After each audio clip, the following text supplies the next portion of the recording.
आप सभी का स्वागत है आज के इस छोटे से ब्लॉग में। और गाइस अभी मैं जा रहा हूँ काम करने, और काम किस चीज़ का कर रहा हूँ और आप लोग इस काम करने के लिए कितना पैसा लेते हैं, क्या लेते हैं, कमेंट में मुझे ज़रूर बताइए। चलिए तो मैं आपको दिखाता हूँ कि किस चीज़ का टायर है और कितना मतलब इसमें मेहनत और क्या करना पड़ता है। आप लोग बताइएगा वीडियो के माध्यम से।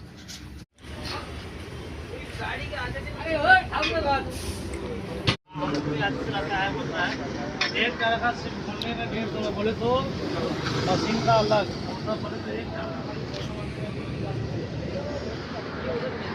अगर महंगाई भी है तो मारता भी है ऑर्डर मारेगा पूरा।